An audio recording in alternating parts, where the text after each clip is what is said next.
أعوذ بالله من الشيطان الرجيم. براءة من الله ورسوله إلى الذين عاهدتم من المشركين. This is a declaration of disassociation from Allah and His Messenger to those with whom you had made a treaty among the polytheists. فسيحوا في الأرض 4 أشهر واعلموا أنكم غير معجز الله وأن الله مخزي الكافرين. So travel freely, O disbelievers, throughout the land during 4 months, but know that you cannot cause failure to Allah, and that Allah will disgrace the disbelievers. وَأَذَانٌ مِّنَ اللَّهِ وَرَسُولِهِ إِلَى النَّاسِ يَوْمَ الْحَجِّ الْأَكْبَرِ أَنَّ اللَّهَ بَرِيءٌ مِّنَ الْمُشْرِكِينَ وَرَسُولُهُ فَإِن تُبْتُمْ فَهُوَ خَيْرٌ لَّكُمْ وَإِن تَوَلَّيْتُمْ فَاعْلَمُوا أَنَّكُمْ غَيْرُ مُعْجِزِ اللَّهِ وَبَشِّرِ الَّذِينَ كَفَرُوا بِعَذَابٍ أَلِيمٍ.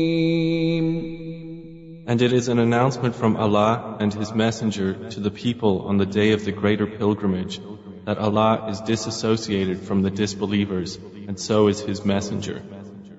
So if you repent, that is best for you. But if you turn away, then know that you will not cause failure to Allah, and give tidings to those who disbelieve of a painful punishment. إِلَّا الَّذِينَ عَاهَدتُّم مِّنَ الْمُشْرِكِينَ ثُمَّ لَمْ يَنقُصُوكُمْ شَيْئًا وَلَمْ يُظَاهِرُوا عَلَيْكُمْ أَحَدًا فَأَتِمُّوا إِلَيْهِمْ عَهْدَهُمْ إِلَى مُدَّتِهِمْ إِنَّ اللَّهَ يُحِبُّ الْمُتَّقِينَ. Accepted are those with whom you made a treaty among the polytheists, and then they have not been deficient toward you in anything or supported anyone against you. So complete for them their treaty until their term has ended. Indeed, Allah loves the righteous who fear Him.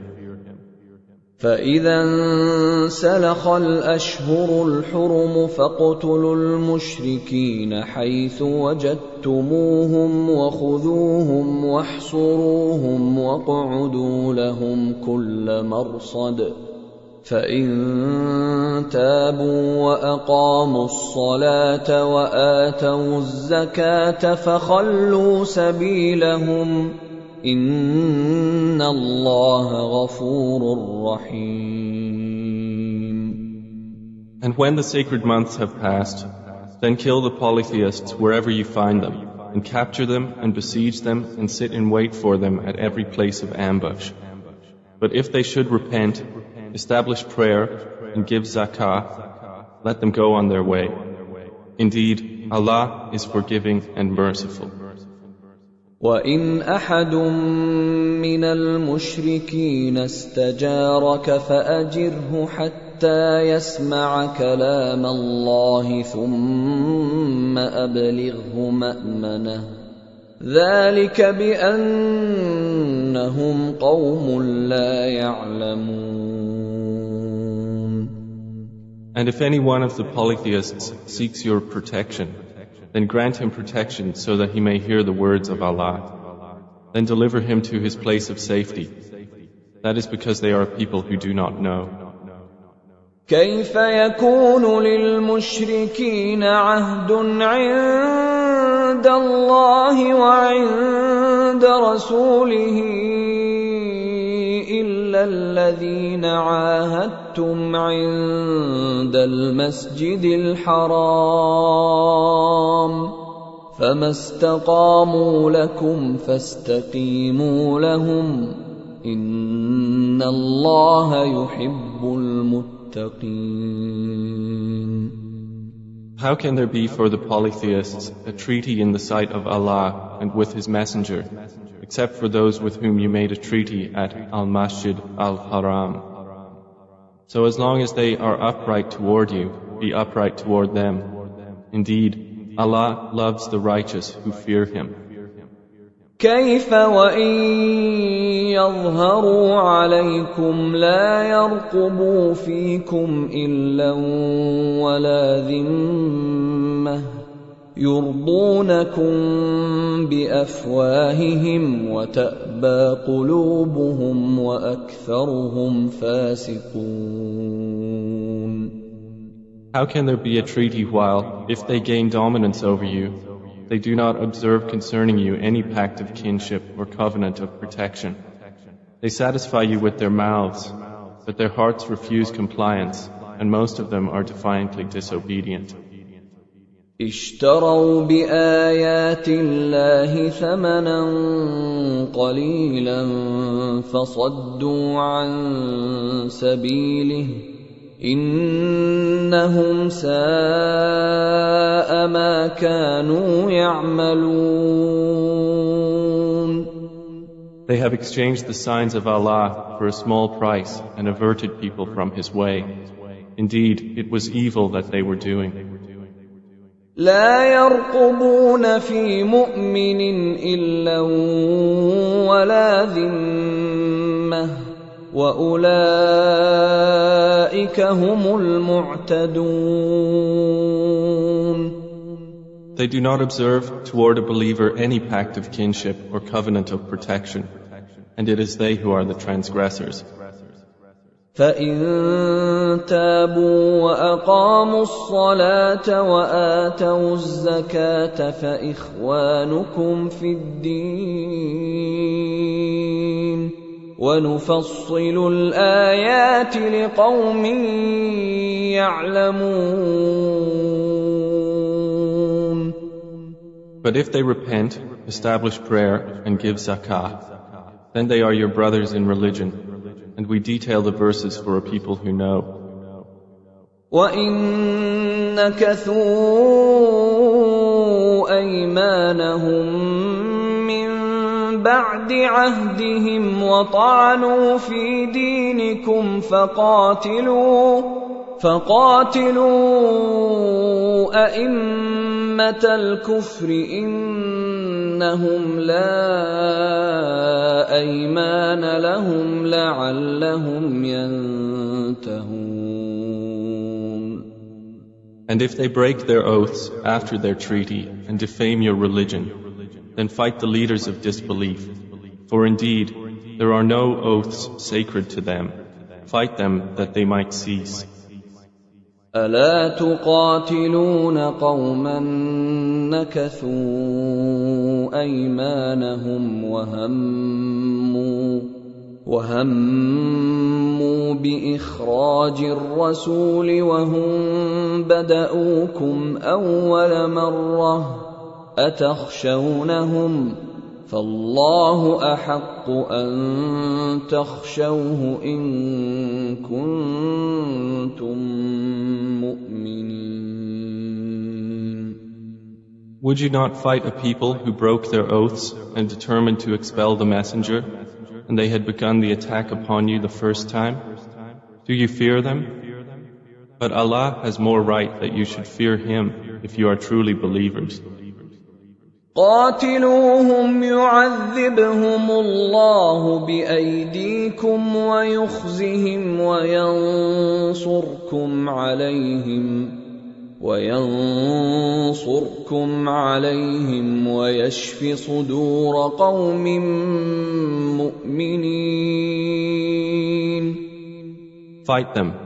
Allah will punish them by your hands and will disgrace them and give you victory over them and satisfy the breasts of a believing people.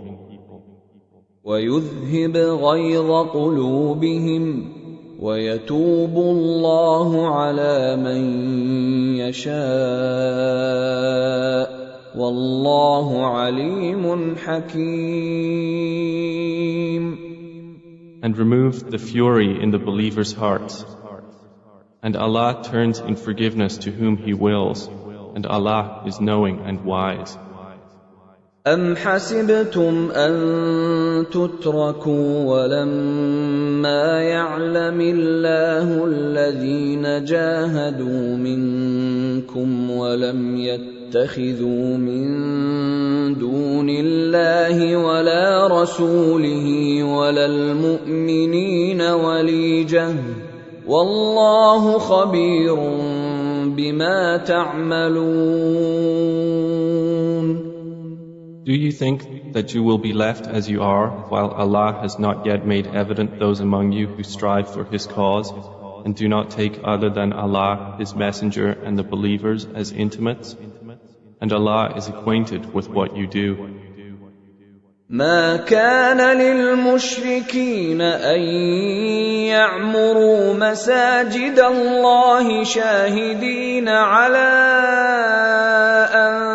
أنفسهم بالكفر أولئك حبطت أعمالهم وفي النار هم خالدون. It is not for the polytheists to maintain the mosques of Allah while witnessing against themselves with disbelief. For those, their deeds have become worthless, and in the fire they will abide eternally. إنما يعمر مساجد الله من آمن بالله واليوم الآخر وأقام الصلاة وآتى الزكاة ولم يخش إلا الله فعسى أولئك أن يكونوا من المهتدين. The mosques of Allah are only to be maintained by those who believe in Allah and the last day and establish prayer and give zakah and do not fear except Allah, for it is expected that those will be of the rightly guided. أجعلتم سقاية الحاج وعمارة المسجد الحرام كمن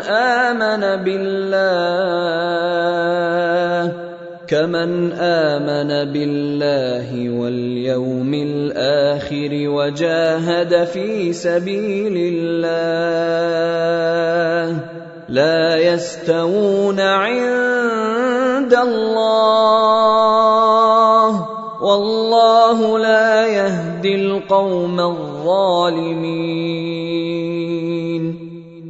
Have you made the providing of water for the pilgrim and the maintenance of Al-Masjid Al-Haram equal to the deeds of one who believes in Allah and the last day and strives in the cause of Allah?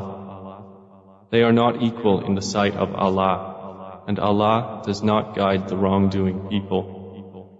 الذين آمنوا وهاجروا وجاهدوا في سبيل الله بأموالهم وأنفسهم أعظم درجة عند الله وأولئك هم الفائزون.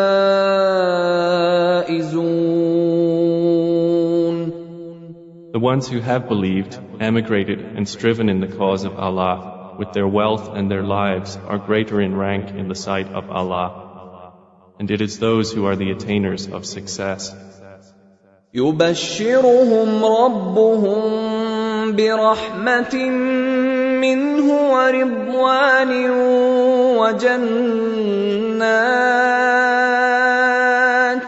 وجنات لهم فيها نعيم مقيم. Their Lord gives them good tidings of mercy from Him and approval and of gardens from them wherein is enduring pleasure. خالدين فيها أبدا إن الله عنده أجر عظيم. They will be abiding therein forever. Indeed, Allah has with Him a great reward. يا أيها الذين آمنوا لا تتخذوا آباءكم وإخوانكم أولياء إن استحبوا الكفر على الإيمان ومن يتولهم منكم فأولئك هم الظالمون. O you who have believed, do not take your fathers or your brothers as allies if they have preferred disbelief over belief, and whoever does so among you, then it is those who are the wrongdoers. قل إن كان آباؤكم وأبناؤكم وإخوانكم وأزواجكم وعشيرتكم وأموال اقترفتموها وتجارة تخشون كسادها ومساكن ترضونها أحب إليكم من الله ورسوله وجهاد في سبيله فتربصوا حتى يأتي الله بأمره والله لا يهدي القوم الفاسقين. Say, O Muhammad, if your fathers, your sons, your brothers, your wives, your relatives, wealth which you have obtained, commerce wherein you fear decline, and dwellings with which you are pleased are more beloved to you than Allah and His Messenger and jihad in His cause, then wait until Allah executes His command, and Allah does not guide the defiantly disobedient people. لقد نصركم الله في مواطن كثيرة ويوم حنين إذ أعجبتكم كثرتكم فلم تغن عنكم شيئا وضاقت عليكم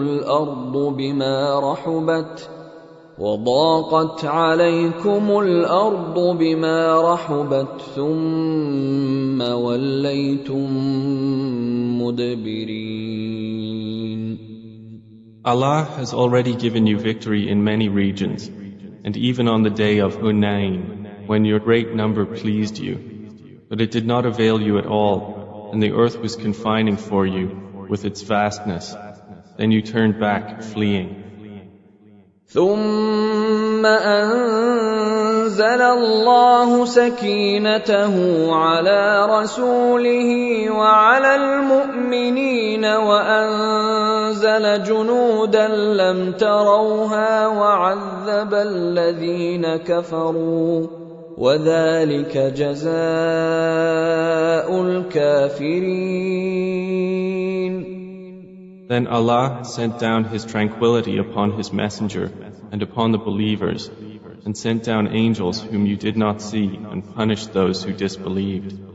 And that is the recompense of the disbelievers.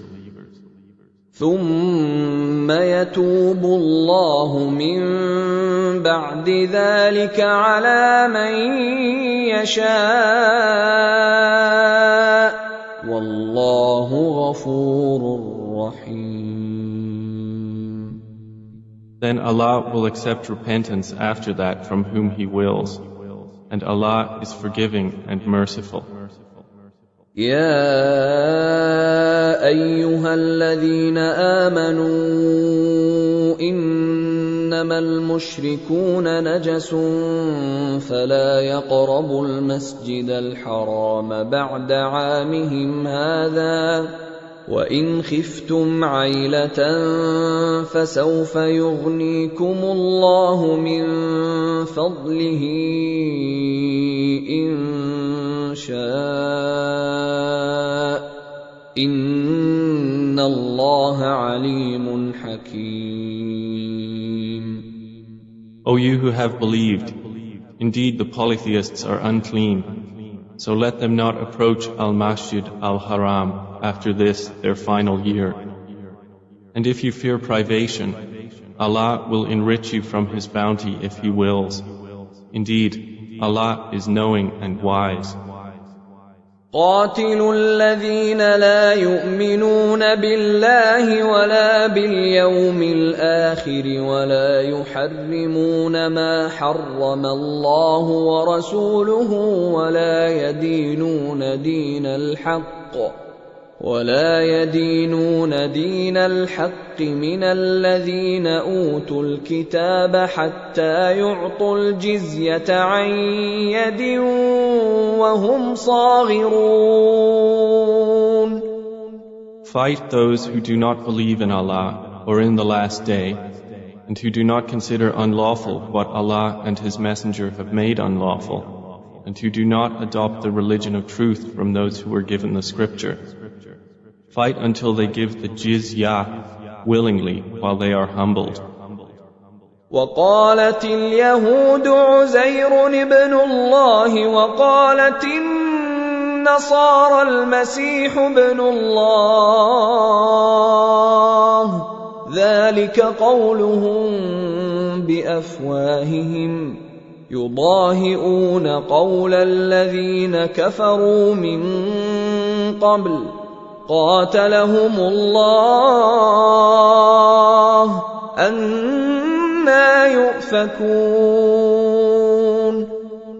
The Jews say, Ezra is the son of Allah, and the Christians say, the Messiah is the son of Allah. That is their statement from their mouths. They imitate the saying of those who disbelieved before them. May Allah destroy them. How are they deluded? اتخذوا أحبارهم ورهبانهم أربابا من دون الله والمسيح ابن مريم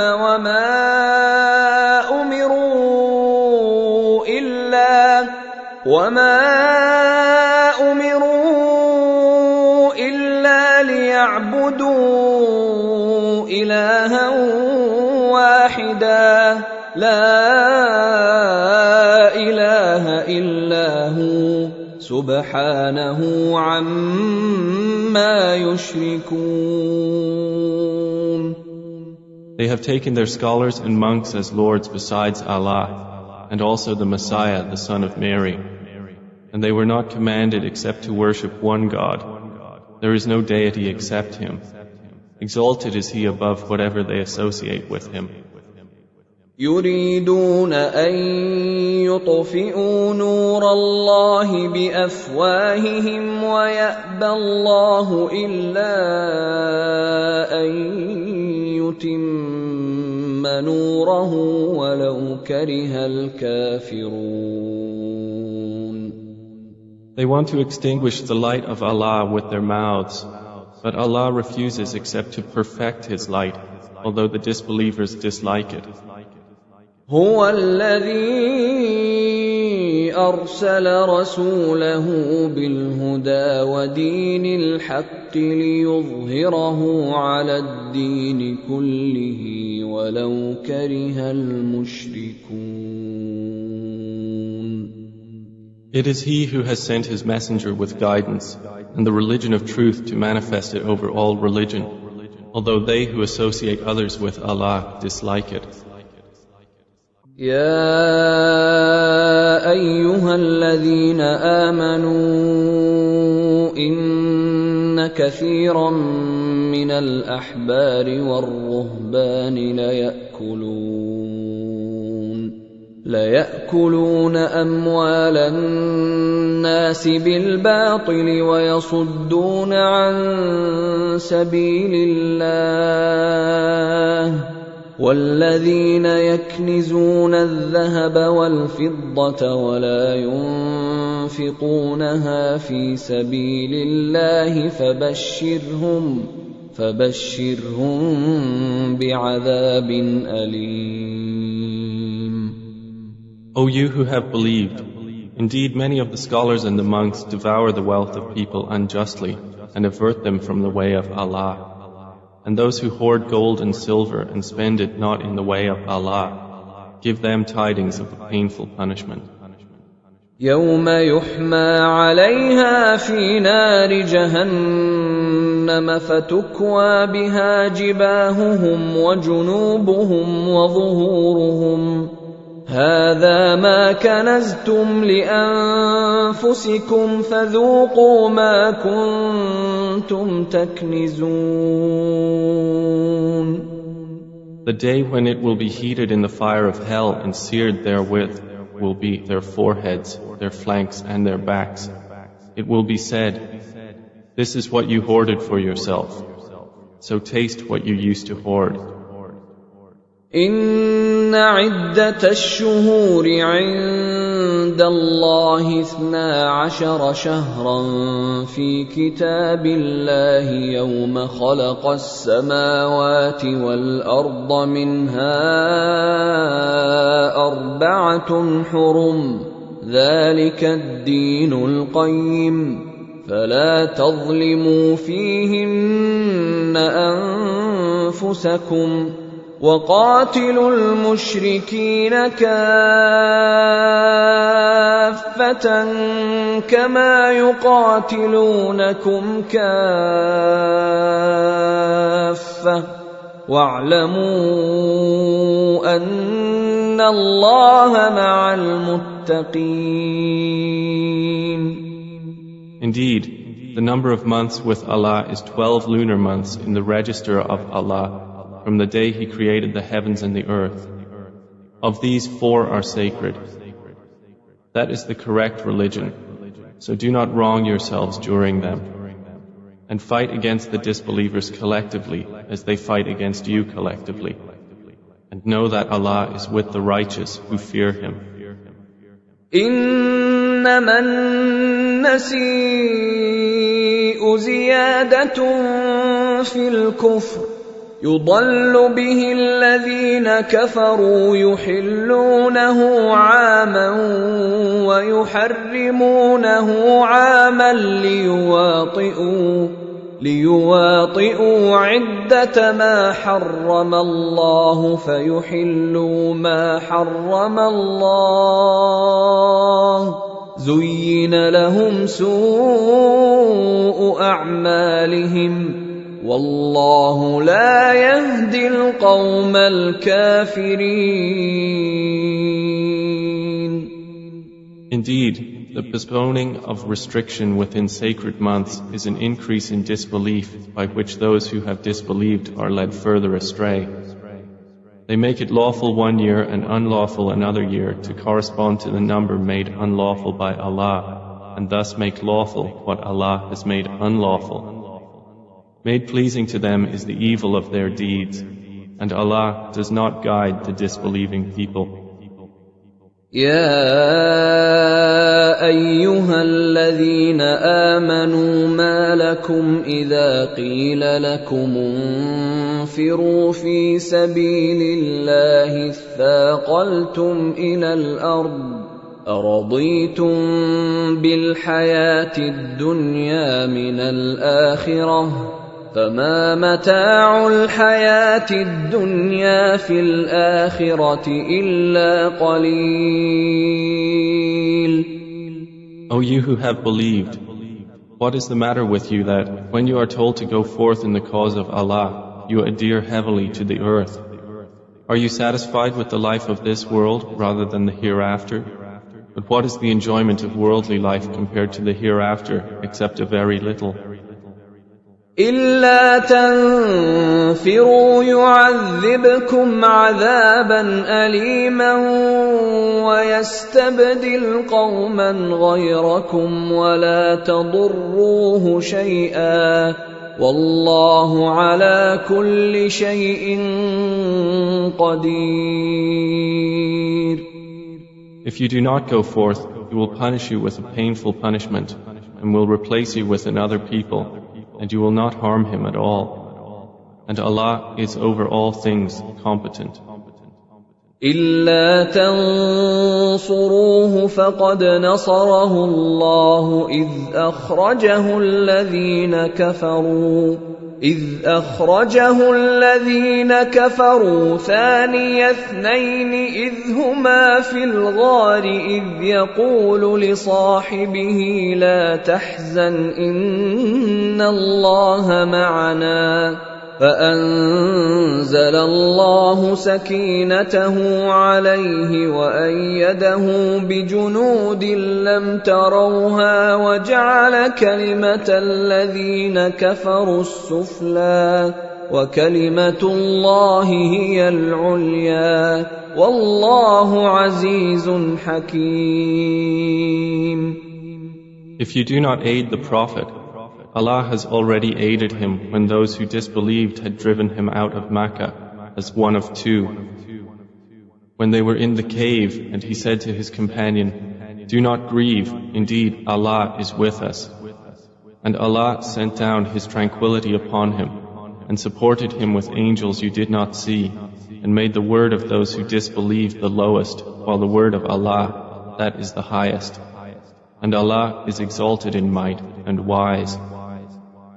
انفروا خفافا وثقالا وجاهدوا بأموالكم وأنفسكم في سبيل الله ذلكم خير لكم إن كنتم تعلمون. Go forth, whether light or heavy, and strive with your wealth and your lives in the cause of Allah. That is better for you, if you only knew. لو كان عرضا قريبا وسفرا قاصدا لاتبعوك ولكن بعدت عليهم الشقة وسيحلفون بالله لو استطعنا لخرجنا معكم يهلكون أنفسهم والله يعلم إنهم لكاذبون. Had it been an easy gain and a moderate trip, the hypocrites would have followed you, but distant to them was the journey. And they will swear by Allah, if we were able, we would have gone forth with you, destroying themselves through false oaths, and Allah knows that indeed they are liars. عفى الله عنك لما أذنت لهم حتى يتبين لك الذين صدقوا وتعلم الكاذبين. May Allah pardon you, O Muhammad. Why did you give them permission to remain behind? You should not have until it was evident to you who were truthful and you knew who were the liars. لا يستأذنك الذين يؤمنون بالله واليوم الآخر أن يجاهدوا بأموالهم وأنفسهم والله عليم بالمتقين. Those who believe in Allah and the last day would not ask permission of you to be excused from striving with their wealth and their lives, and Allah is knowing of those who fear Him. إنما يستأذنك الذين لا يؤمنون بالله واليوم الآخر وارتابت قلوبهم فهم في ريبهم يترددون. Only those would ask permission of you who do not believe in Allah and the last day and whose hearts have doubted, and they, in their doubt, are hesitating. ولو أرادوا الخروج لأعدوا له عدة ولكن كره الله بعاثهم فثبطهم وقيل اقعدوا مع القاعدين. And if they had intended to go forth, they would have prepared for it some preparation. But Allah disliked their being sent. So He kept them back, and they were told, remain behind with those who remain. لو خرجوا فيكم ما زادوكم إلا خبالا ولأوضعوا خلالكم يبغونكم الفتنة وفيكم سماعون لهم والله عليم بالظالمين. Had they gone forth with you, they would not have increased you except in confusion, and they would have been active among you, seeking to cause you fitna, and among you are avid listeners to them, and Allah is knowing of the wrongdoers. لقد ابتغوا الفتنة من قبل وقلبوا لك الأمور حتى جاء الحق وظهر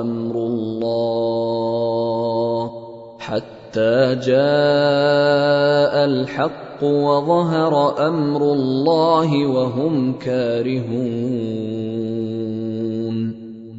They had already desired dissension before and had upset matters for you until the truth came and the ordinance of Allah appeared, while they were averse. وَمِنْهُمْ مَنْ يَقُولُ ائْذَنْ لِي وَلَا تَفْتِنِّي أَلَا فِي الْفِتْنَةِ سَقَطُوا وَإِنَّ جَهَنَّمَ لَمُحِيطَةٌ بِالْكَافِرِينَ. And among them is he who says, "Permit me to remain at home and do not put me to trial." Unquestionably, into trial they have fallen, and indeed, hell will encompass the disbelievers. إِن تُصِبْكَ حَسَنَةٌ تَسُؤْهُمْ وَإِن تُصِبْكَ مُصِيبَةٌ يَقُولُوا قَدْ أَخَذْنَا أَمْرَنَا مِن قَبْلُ وَيَتَوَلَّوْا وَهُمْ فَرِحُونَ. If good befalls you, it distresses them. But if disaster strikes you, they say, "We took our matter in hand before," and turn away while they are rejoicing. قُل لَّن يُصِيبَنَا إِلَّا مَا كَتَبَ اللَّهُ لَنَا هُوَ مَوْلَانَا وَعَلَى اللَّهِ فَلْيَتَوَكَّلِ الْمُؤْمِنُونَ. Say, never will we be struck except by what Allah has decreed for us. He is our protector. And upon Allah let the believers rely. قُلْ هَلْ تَرَبَّصُونَ بِنَا إِلَّا إِحْدَى الْحُسْنَيَيْنِ وَنَحْنُ نَتَرَبَّصُ بِكُمْ أَن يُصِيبَكُمُ اللَّهُ بِعَذَابٍ مِّنْ عِندِهِ أَوْ بِأَيْدِينَا فَتَرَبَّصُوا إِنَّا مَعَكُمْ مُتَرَبِّصُونَ. Say, do you await for us except one of the two best things, while we await for you that Allah will afflict you with punishment from Himself or at our hands? So wait, indeed we along with you are waiting. قُلْ أَنفِقُوا طَوْعًا أَوْ كَرْهًا لَّن يُتَقَبَّلَ مِنكُمْ إِنَّكُمْ كُنتُمْ قَوْمًا فَاسِقِينَ. Say, spend willingly or unwillingly, never will it be accepted from you. Indeed, you have been a defiantly disobedient people. وَمَا مَنَعَهُمْ أَن تُقْبَلَ مِنْهُمْ نَفَقَاتُهُمْ إِلَّا أَنَّهُمْ كَفَرُوا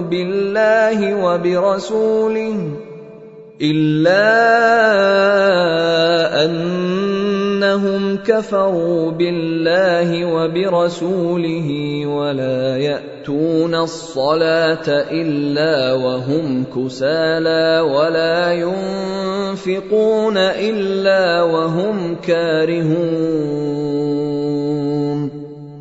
And what prevents their expenditures from being accepted from them, but that they have disbelieved in Allah and in His Messenger, and that they come not to prayer except while they are lazy, and that they do not spend except while they are unwilling. فلا تعجبك أموالهم ولا أولادهم إنما يريد الله ليعذبهم بها في الحياة الدنيا وتزهق أنفسهم وهم كافرون. So let not their wealth or their children impress you. Allah only intends to punish them through them in worldly life, and that their souls should depart at death while they are disbelievers. وَيَحْلِفُونَ بِاللَّهِ إِنَّهُمْ لَمِنكُمْ وَمَا هُمْ مِنكُمْ وَلَكِنَّهُمْ قَوْمٌ يَفْرَقُونَ. And they swear by Allah that they are from among you, while they are not from among you, but they are a people who are afraid. لو يجدون ملجأ أو مغارات أو مدخلا لولوا إليه وهم يجمحون. If they could find a refuge or some caves or any place to enter and hide, they would turn to it while they run heedlessly. ومنهم من يلمزك في الصدقات فإن أعطوا منها رضوا وإن لم يعطوا منها إذا هم يسخطون. And among them are some who criticize you concerning the distribution of charities. If they are given from them, they approve, but if they are not given from them, at once they become angry. ولو أنهم رضوا ما آتاهم الله ورسوله وقالوا حسبنا الله سيؤتينا الله من فضله ورسوله إنا إلى الله راغبون. If only they had been satisfied with what Allah and His Messenger gave them, and said, "Sufficient for us is Allah. Allah will give us of His bounty, and so will His Messenger. Indeed, we are desirous toward Allah. It would have been better for them." إنما الصدقات للفقراء والمساكين والعاملين عليها والمؤلفة قلوبهم وفي الرقاب والغارمين وفي سبيل الله وابن السبيل فريضة من الله والله عليم حكيم. Zakah expenditures are only for the poor and for the needy, and for those employed to collect zakah, and for bringing hearts together for Islam, and for freeing captives or slaves, and for those in debt, and for the cause of Allah, and for the stranded traveler, an obligation imposed by Allah, and Allah is knowing and wise. ومنهم الذين يؤذون النبي ويقولون هو أذن قل أذن خير لكم يؤمن بالله ويؤمن للمؤمنين ورحمة للذين آمنوا منكم والذين يؤذون رسول الله لهم عذاب أليم. And among them are those who abuse the Prophet and say, "He is an ear." Say, "It is an ear of goodness for you that believes in Allah and believes the believers, and is a mercy to those who believe among you. And those who abuse the Messenger of Allah, for them is a painful punishment." يحلفون بالله لكم ليرضوكم والله ورسوله أحق أن يرضوه إن كانوا مؤمنين. They swear by Allah to you Muslims to satisfy you, but Allah and His Messenger are more worthy for them to satisfy if they should be believers. أَلَمْ يَعْلَمُوا أَنَّهُ مَن يُحَادِدِ اللَّهَ وَرَسُولَهُ فَأَنَّ لَهُ نَارَ جَهَنَّمَ خَالِدًا فِيهَا ذَلِكَ الْخِزْيُ الْعَظِيمُ. Do they not know that whoever opposes Allah and His Messenger, that for him is the fire of hell, wherein he will abide eternally? That is the great disgrace. يحذر المنافقون أن تنزل عليهم سورة تنبئهم بما في قلوبهم قل استهزئوا إن الله مخرج ما تحذرون. The hypocrites are apprehensive lest a surah be revealed about them, informing them of what is in their hearts. Say, mock as you wish. Indeed, Allah will expose that which you fear. وَلَئِن سَأَلْتَهُمْ لَيَقُولُنَّ إِنَّمَا كُنَّا نَخُوضُ وَنَلْعَبُ قُلْ أَبِاللَّهِ وَآيَاتِهِ وَرَسُولِهِ كُنتُمْ تَسْتَهْزِئُونَ. And if you ask them, they will surely say, we were only conversing and playing. Say, is it Allah and His verses and His Messenger that you were mocking?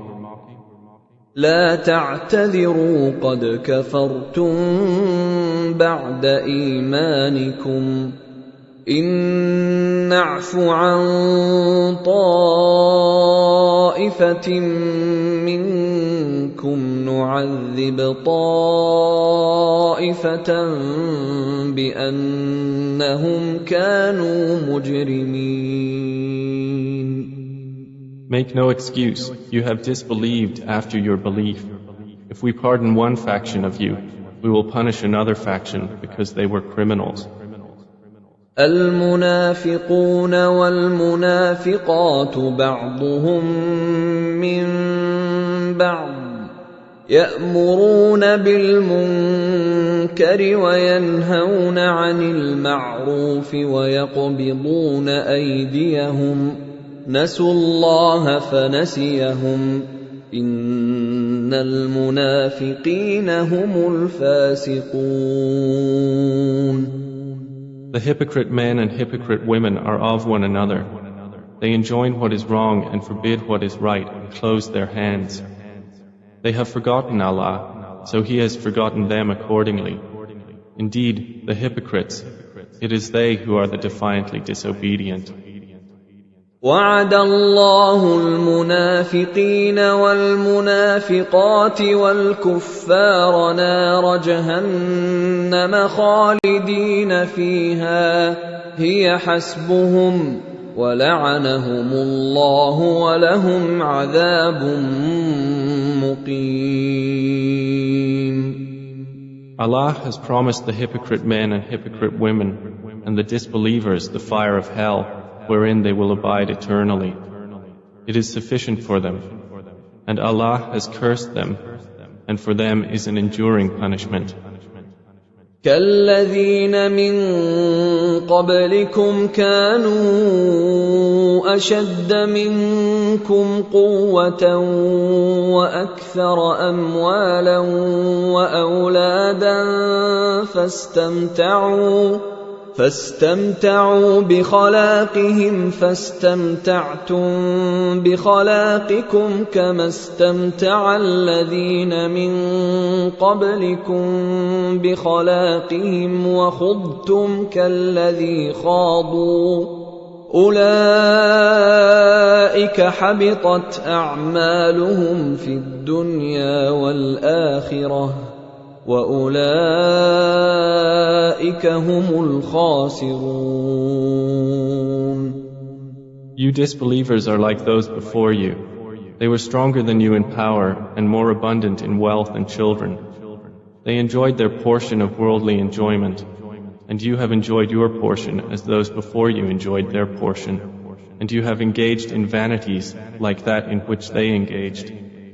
It is those whose deeds have become worthless in this world and in the hereafter, and it is they who are the losers. أَلَمْ يَأْتِهِمْ نَبَأُ الَّذِينَ مِنْ قَبْلِهِمْ قَوْمِ نُوحٍ وَعَادٍ وَثَمُودَ وَقَوْمِ إِبْرَاهِيمَ وَأَصْحَابِ مَدْيَنَ وَالْمُؤْتَفِكَاتِ أَتَتْهُمْ رُسُلُهُم بِالْبَيِّنَاتِ فما كان الله ليظلمهم ولكن كانوا أنفسهم يظلمون. Has there not reached them the news of those before them, the people of Noah and the tribes of Ad and Thamud and the people of Abraham and the companions of Madian and the towns overturned? Their messengers came to them with clear proofs, and Allah would never have wronged them, but they were wronging themselves. وَالْمُؤْمِنُونَ وَالْمُؤْمِنَاتُ بَعْضُهُمْ أَوْلِيَاءُ بَعْضٍ يَأْمُرُونَ بِالْمَعْرُوفِ وَيَنْهَوْنَ عَنِ الْمُنكَرِ وَيُقِيمُونَ الصَّلَاةَ وَيُؤْتُونَ الزَّكَاةَ وَيُطِيعُونَ اللَّهَ وَرَسُولَهُ أُولَئِكَ سَيَرْحَمُهُمُ اللَّهُ إِنَّ اللَّهَ عَزِيزٌ حَكِيمٌ. The believing men and believing women are allies of one another. They enjoin what is right and forbid what is wrong, and establish prayer and give zakah, and obey Allah and His Messenger. Those, Allah will have mercy upon them. Indeed, Allah is exalted in might and wise. وعد الله المؤمنين والمؤمنات جنات تجري من تحتها الأنهار خالدين فيها ومساكن طيبة في جنات عدن ورضوان من الله أكبر ذلك هو الفوز العظيم. Allah has promised the believing men and believing women gardens beneath which rivers flow, wherein they abide eternally, and pleasant dwellings in gardens of perpetual residence. But approval from Allah is greater. It is that which is the great attainment.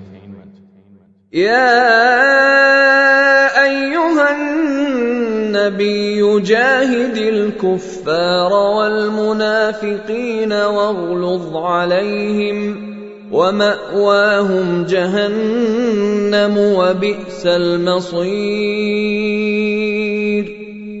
O Prophet, fight against the disbelievers and the hypocrites and be harsh upon them, and their refuge is hell, and wretched is the destination.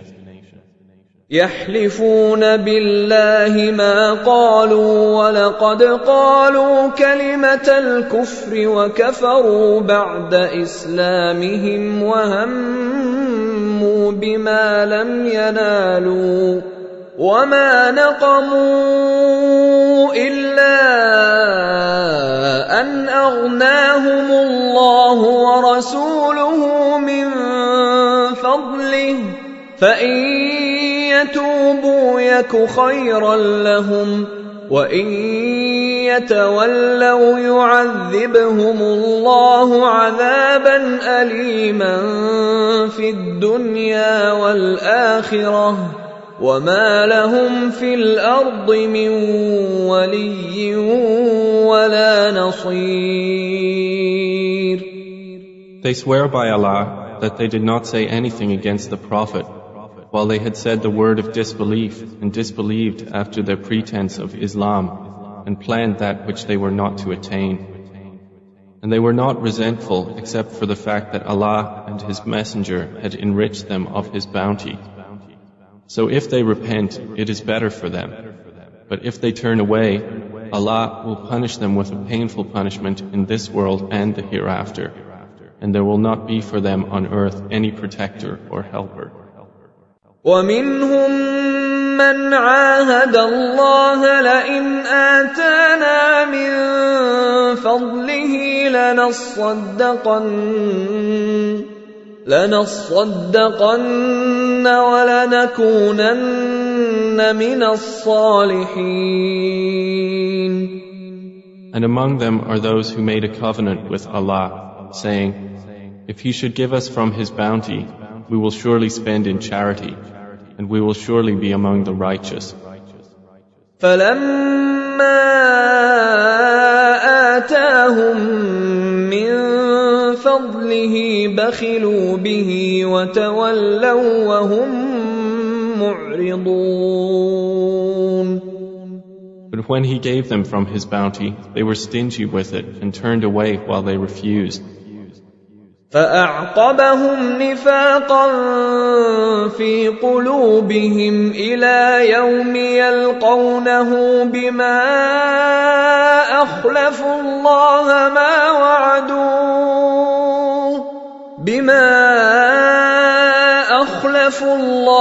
مَا وَعَدُوهُ وَبِمَا كَانُوا يَكْذِبُونَ. So He penalized them with hypocrisy in their hearts until the day they will meet Him, because they failed Allah in what they promised Him and because they habitually used to lie. أَلَمْ يَعْلَمُوا أَنَّ اللَّهَ يَعْلَمُ سِرَّهُمْ وَنَجْوَاهُمْ وَأَنَّ اللَّهَ عَلَّامُ الْغُيُوبِ. Did they not know that Allah knows their secrets and their private conversations, and that Allah is the knower of the unseen? الَّذِينَ يَلْمِزُونَ الْمُطَّوِّعِينَ مِنَ الْمُؤْمِنِينَ فِي الصَّدَقَاتِ وَالَّذِينَ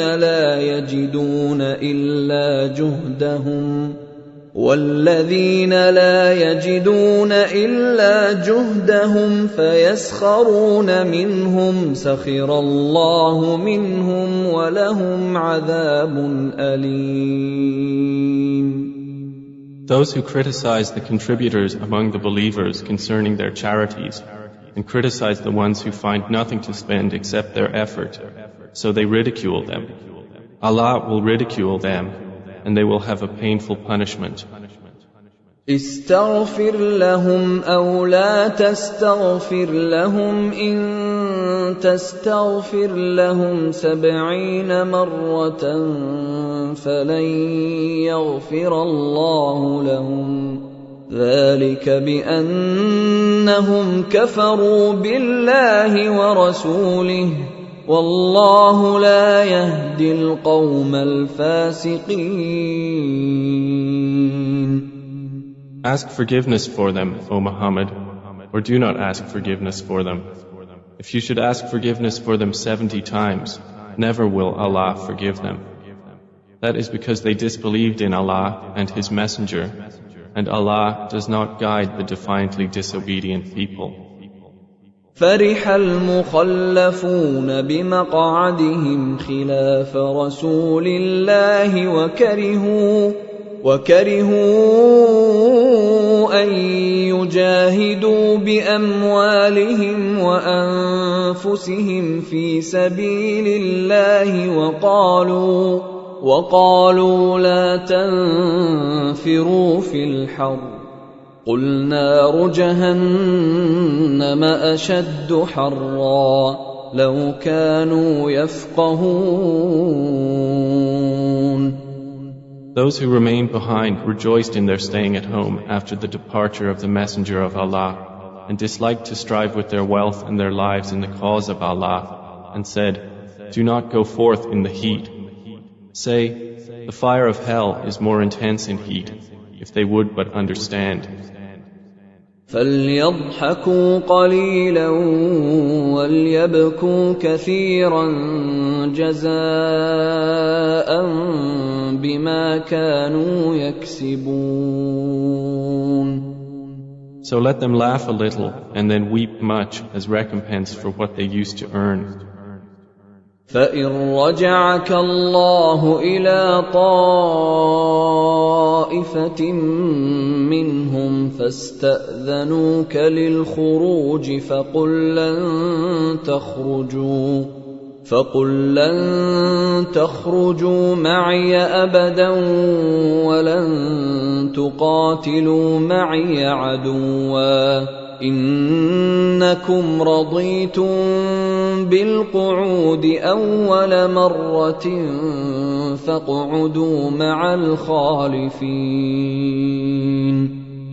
If Allah should return you to a faction of them after the expedition, and then they ask your permission to go out to battle, say, you will not go out with me ever, and you will never fight with me an enemy. Indeed, you were satisfied with sitting at home the first time, so sit now with those who stay behind. ولا تصل على أحد منهم مات أبدا ولا تقم على قبره إنهم كفروا بالله ورسوله وماتوا وهم فاسقون. And do not pray the funeral prayer, O Muhammad, over any of them who has died, ever, or stand at his grave.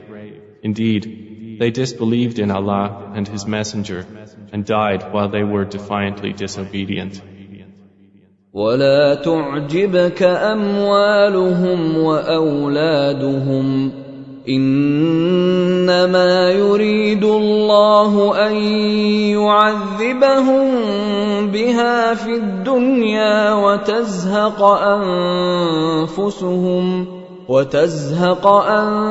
أنفسهم وهم كافرون. And let not their wealth and their children impress you. Allah only intends to punish them through them in this world, and that their souls should depart at death while they are disbelievers. وَإِذَا أُنزِلَتْ سُورَةٌ أَنْ آمِنُوا بِاللَّهِ وَجَاهِدُوا مَعَ رَسُولِهِ اسْتَأْذَنَكَ أُولُو الطَّوْلِ مِنْهُمْ وَقَالُوا ذَرْنَا نَكُن مَّعَ الْقَاعِدِينَ. And when a surah was revealed enjoining them to believe in Allah and to fight with His Messenger, those of wealth among them asked your permission to stay back and said, leave us to be with them who sit at home. رضوا بأن يكونوا مع الخوالف وطبع على قلوبهم فهم لا يفقهون. They were satisfied to be with those who stay behind, and their hearts were sealed over, so they do not understand. لكن الرسول والذين آمنوا معه جاهدوا بأموالهم وأنفسهم وأولئك لهم الخيرات وأولئك هم المفلحون. But the Messenger and those who believed with him fought with their wealth and their lives. Those will have all that is good, and it is those who are the successful. أعد الله لهم جنات تجري من تحتها الأنهار خالدين فيها ذلك الفوز العظيم. Allah has prepared for them gardens beneath which rivers flow, wherein they will abide eternally. That is the great attainment. وجاء المعذرون من الأعراب ليؤذن لهم وقعد الذين كذبوا الله ورسوله سيصيب الذين كفروا منهم عذاب أليم. And those with excuses among the Bedouins came to be permitted to remain. And they who had lied to Allah and His Messenger sat at home. There will strike those who disbelieved among them a painful punishment. ليس على الضعفاء ولا على المرضى ولا على الذين لا يجدون ما ينفقون حرج إذا نصحوا لله ورسوله ما على المحسنين من سبيل والله غفور رحيم. There is not upon the weak or upon the ill or upon those who do not find anything to spend any discomfort when they are sincere to Allah and His Messenger. There is not upon the doers of good any cause for blame, and Allah is forgiving and merciful. ولا على الذين إذا ما أتوك لتحملهم قلت لا أجد ما أحملكم عليه تولوا وأعينهم تفيض من الدمع حزنا ألا يجدوا ما ينفقون. Nor is there blame upon those who, when they came to you that you might give them mounts, you said, I can find nothing for you to ride upon. They turned back while their eyes overflowed with tears out of grief that they could not find something to spend for the cause of Allah. إنما السبيل على الذين يستأذنونك وهم أغنياء رضوا بأن يكونوا مع الخوالف وطبع الله على قلوبهم فهم لا يعلمون. The cause for blame is only upon those who ask permission of you while they are rich. They are satisfied to be with those who stay behind, and Allah has sealed over their hearts, so they do not know.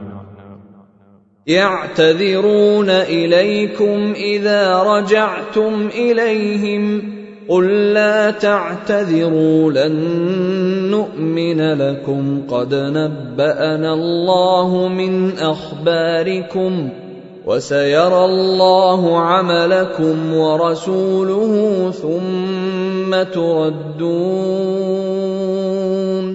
ثم تردون إلى عالم الغيب والشهادة فينبئكم بما كنتم تعملون. They will make excuses to you when you have returned to them. Say, make no excuse, never will we believe you. Allah has already informed us of your news, and Allah will observe your deeds, and so will His Messenger. Then you will be taken back to the knower of the unseen and the witnessed, and He will inform you of what you used to do. سيحلفون بالله لكم إذا انقلبتم إليهم لتعرضوا عنهم فأعرضوا عنهم إنهم رجس ومأواهم جهنم جزاء بما كانوا يكسبون.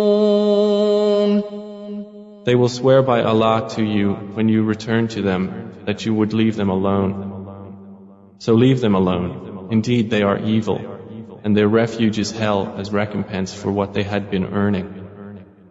يحلفون لكم لترضوا عنهم فإن ترضوا عنهم فإن الله لا يرضى عن القوم الفاسقين. They swear to you so that you might be satisfied with them. But if you should be satisfied with them, indeed Allah is not satisfied with the defiantly disobedient people. الأعراب أشد كفرا ونفاقا وأجدر ألا يعلموا حدود ما أنزل الله على رسوله والله عليم حكيم. The Bedouins are stronger in disbelief and hypocrisy and more likely not to know the limits of what laws Allah has revealed to His Messenger. And Allah is knowing and wise. وَمِنَ الْأَعْرَابِ مَن يَتَّخِذُ مَا يُنفِقُ مَغْرَمًا وَيَتَرَبَّصُ بِكُمُ الدَّوَائِرَ عليهم دائرة السوء والله سميع عليم. And among the Bedouins are some who consider what they spend as a loss and await for you turns of misfortune. Upon them will be a misfortune of evil, and Allah is hearing and knowing.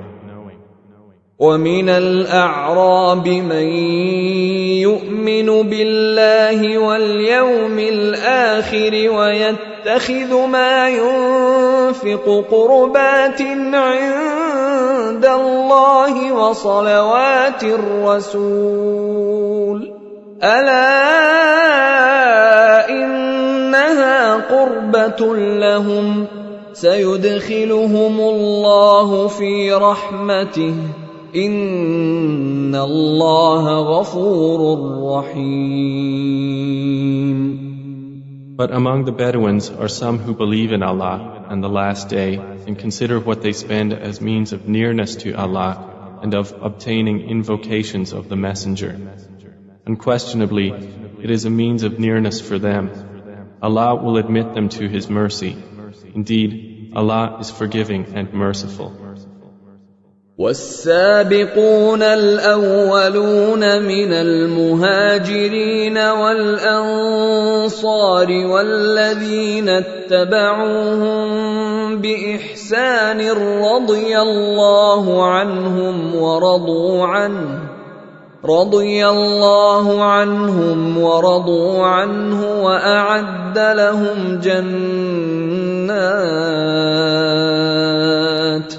وأعد لهم جنات تجري تحتها الأنهار خالدين فيها أبدا ذلك الفوز العظيم.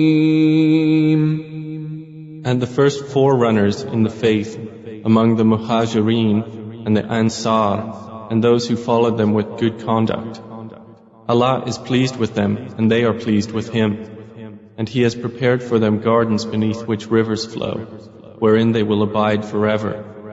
That is the great attainment. وَمِمَّنْ حَوْلَكُمْ مِنَ الْأَعْرَابِ مُنَافِقُونَ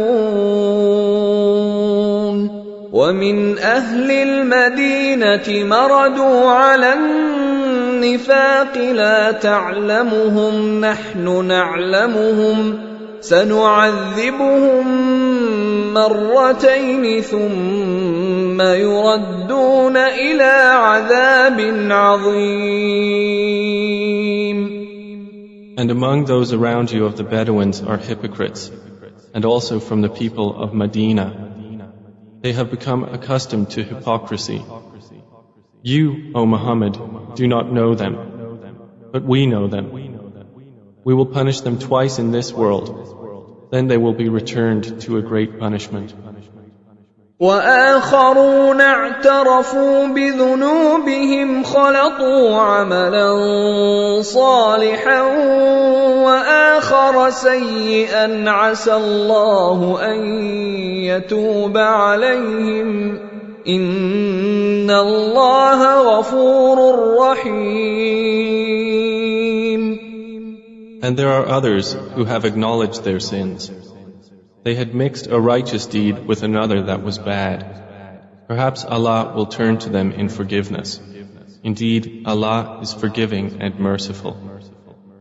خذ من أموالهم صدقة تطهرهم وتزكيهم بها وصل عليهم إن صلاتك سكن لهم والله سميع عليم.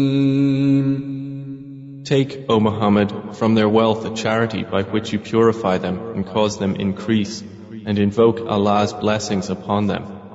Indeed, your invocations are reassurance for them, and Allah is hearing and knowing. أَلَمْ يَعْلَمُوا أَنَّ اللَّهَ هُوَ يَقْبَلُ التَّوْبَةَ عَنْ عِبَادِهِ وَيَأْخُذُ الصَّدَقَاتِ وَأَنَّ اللَّهَ هُوَ التَّوَّابُ الرَّحِيمُ. Do they not know that it is Allah who accepts repentance from His servants and receives charities, and that it is Allah who is the accepting of repentance, the merciful? وَقُلِ اعْمَلُوا فَسَيَرَى اللَّهُ عَمَلَكُمْ وَرَسُولُهُ وَالْمُؤْمِنُونَ وَسَتُرَدُّونَ إِلَى عَالِمِ الْغَيْبِ وَالشَّهَادَةِ فَيُنَبِّئُكُم بِمَا كُنتُمْ تَعْمَلُونَ. And say, do as you will, for Allah will see your deeds, and so will His Messenger and the believers. And you will be returned to the knower of the unseen and the witnessed, and He will inform you of what you used to do. وَآخَرُونَ مُرْجَوْنَ لِأَمْرِ اللَّهِ إِمَّا يُعَذِّبُهُمْ وَإِمَّا يَتُوبُ عَلَيْهِمْ وَاللَّهُ عَلِيمٌ حَكِيمٌ. And there are others deferred until the command of Allah, whether He will punish them or whether He will forgive them. And Allah is knowing and wise. وَالَّذِينَ اتَّخَذُوا مَسْجِدًا ضِرَارًا وَكُفْرًا وَتَفْرِيقًا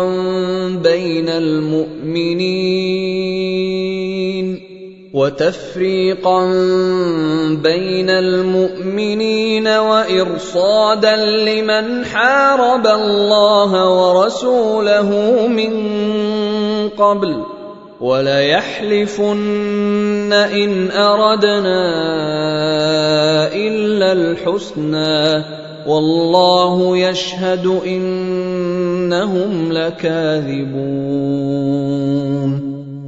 And there are those hypocrites who took for themselves a mosque for causing harm and disbelief and division among the believers, and as a station for whoever had warred against Allah and His Messenger before. And they will surely swear, we intended only the best, and Allah testifies that indeed they are liars. لا تقم فيه أبدا لمسجد أسس على التقوى من أول يوم أحق أن تقوم فيه رجال يحبون أن يتطهروا والله يحب المطهرين. Do not stand for prayer within it, ever. A mosque founded on righteousness from the first day is more worthy for you to stand in. Within it are men who love to purify themselves, and Allah loves those who purify themselves. أفمن أسس بنيانه على تقوى من الله ورضوان خير أم من أسس بنيانه على شفا جرف هار فانهار به في نار جهنم والله لا يهدي القوم الظالمين. Then is one who laid the foundation of his building on righteousness with fear from Allah and seeking His approval better, or one who laid the foundation of his building on the edge of a bank about to collapse, so it collapsed with him into the fire of hell, and Allah does not guide the wrongdoing people. لا يزال بنيانهم الذي بنوا ريبة في قلوبهم إلا أن تقطع قلوبهم والله عليم حكيم. Their building which they built will not cease to be a cause of skepticism in their hearts until their hearts are stopped. And Allah is knowing and wise. إن الله اشترى من المؤمنين أنفسهم وأموالهم بأن لهم الجنة يقاتلون في سبيل الله فيقتلون ويقتلون وعدا عليه حقا في التوراة والإنجيل والقرآن ومن أوفى بعهده من الله فاستبشروا ببيعكم الذي بايعتم به وذلك هو الفوز العظيم. Indeed, Allah has purchased from the believers their lives and their properties in exchange for that they will have paradise. They fight in the cause of Allah, so they kill and are killed. It is the true promise binding upon him in the Torah and the Gospel and the Quran. And who is truer to his covenant than Allah? So rejoice in your transaction which you have contracted, and it is that which is the great attainment. التائبون العابدون الحامدون السائحون الراكعون الساجدون الآمرون بالمعروف والناهون عن المنكر والحافظون لحدود الله وبشر المؤمنين. Such believers are the repentant, the worshippers, the praisers of Allah, the travelers for His cause, those who bow and prostrate in prayer, those who enjoin what is right and forbid what is wrong, and those who observe the limits set by Allah, and give good tidings to the believers. ما كان للنبي والذين آمنوا أن يستغفروا للمشركين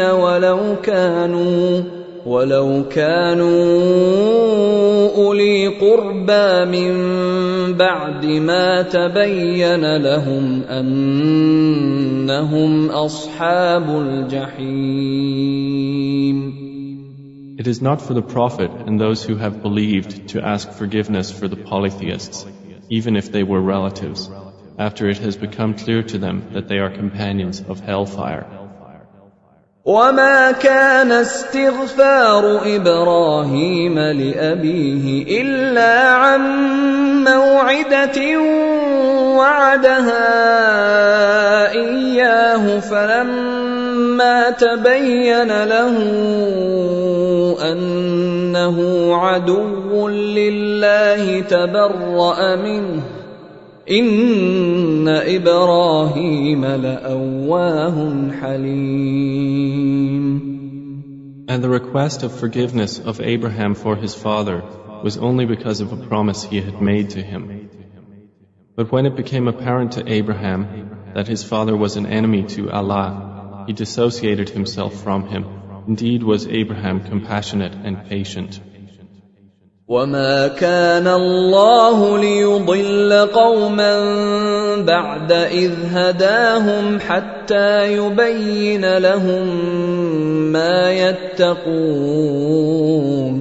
إن الله بكل شيء عليم. And Allah would not let a people stray after He has guided them until He makes clear to them what they should avoid. Indeed, Allah is knowing of all things. إن الله له ملك السماوات والأرض يحيي ويميت وما لكم من دون الله من ولي ولا نصير. Indeed, to Allah belongs the dominion of the heavens and the earth. He gives life and causes death. And you have not besides Allah any protector or any helper. لقد تاب الله على النبي والمهاجرين والأنصار الذين اتبعوه في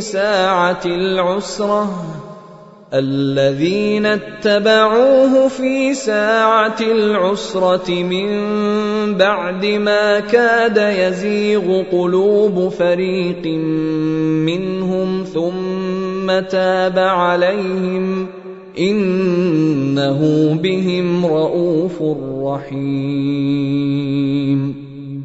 Allah has already forgiven the Prophet and the Muhajireen and the Ansar who followed him in the hour of difficulty, after the hearts of a party of them had almost inclined to doubt, and then he forgave them.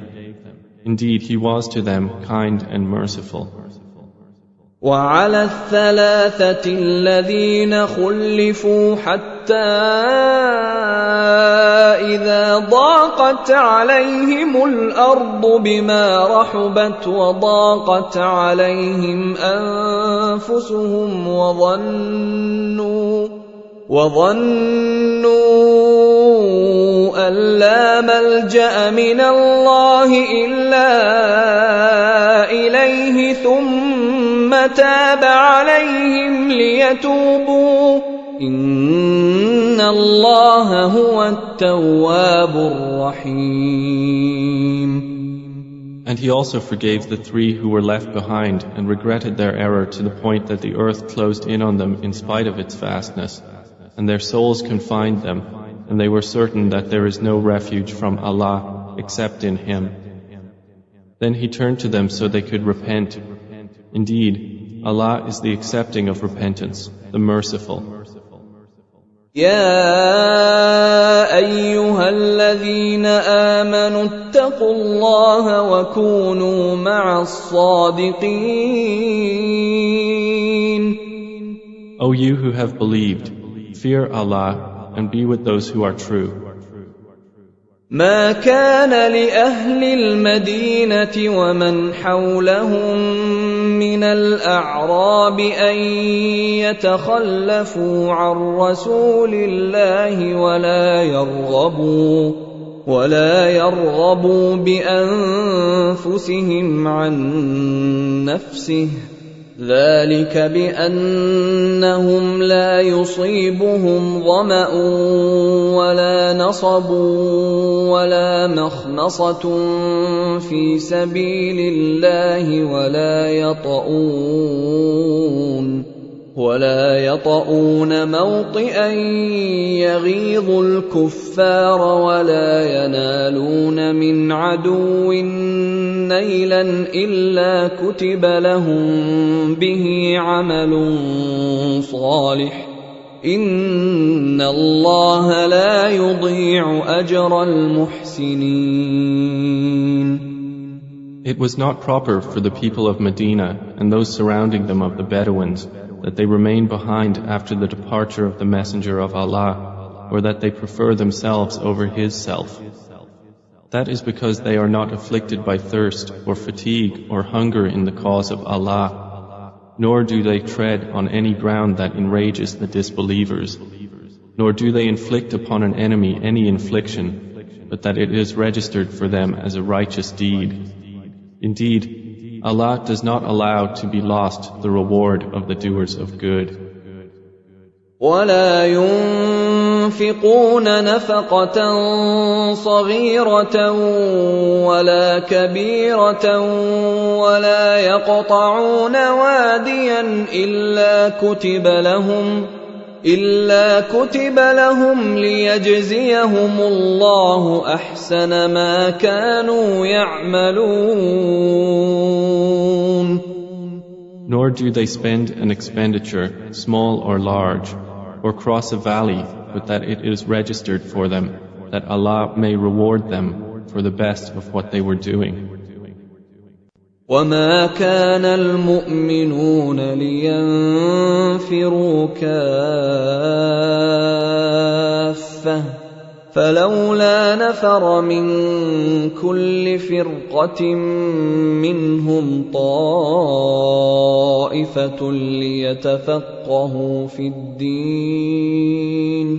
ليتفقهوا في الدين ولينذروا قومهم إذا رجعوا إليهم لعلهم يحذرون. And it is not for the believers to go forth to battle all at once, for there should separate from every division of them a group remaining to obtain understanding in the religion and warn their people when they return to them that they might be cautious.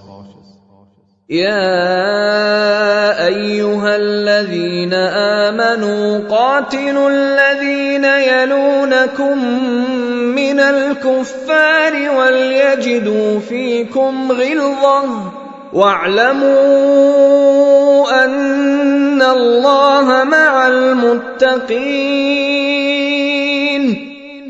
O you who have believed, fight those adjacent to you of the disbelievers, and let them find in you harshness, and know that Allah is with the righteous.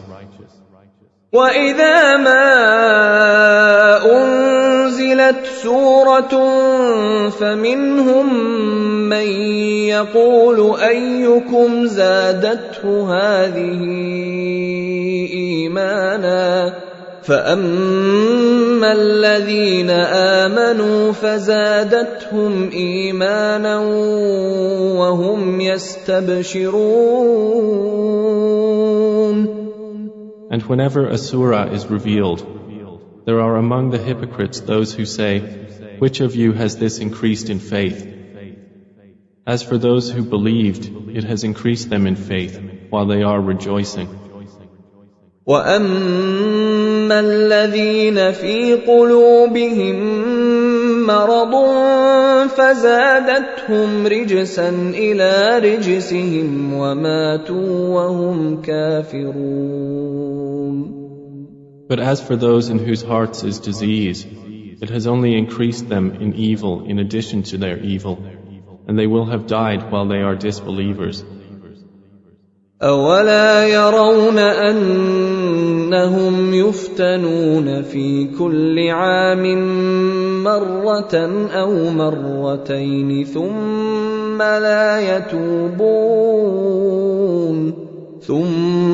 لَا يَتُوبُونَ وَلَا هُمْ يَذَّكَّرُونَ. Do they not see that they are tried every year once or twice, but then they do not repent, nor do they remember? وَإِذَا مَا أُنزِلَتْ سُورَةٌ نَظَرَ بَعْضُهُمْ إِلَىٰ بَعْضٍ هَلْ يَرَاكُم مِّنْ أَحَدٍ ثُمَّ انصَرَفُوا صَرَفَ اللَّهُ قُلُوبَهُم بِأَنَّهُمْ قَوْمٌ لَّا يَفْقَهُونَ.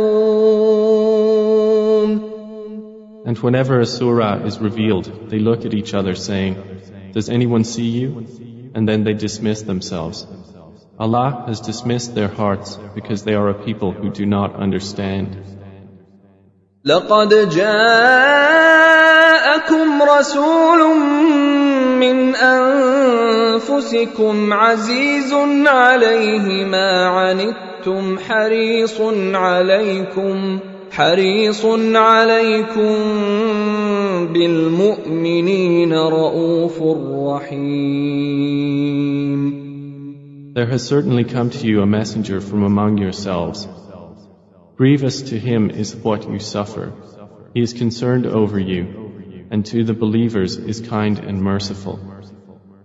فَإِن تَوَلَّوْا فَقُلْ حَسْبِيَ اللَّهُ لَا إِلَٰهَ إِلَّا هُوَ عَلَيْهِ تَوَكَّلْتُ وَهُوَ رَبُّ الْعَرْشِ الْعَظِيمِ.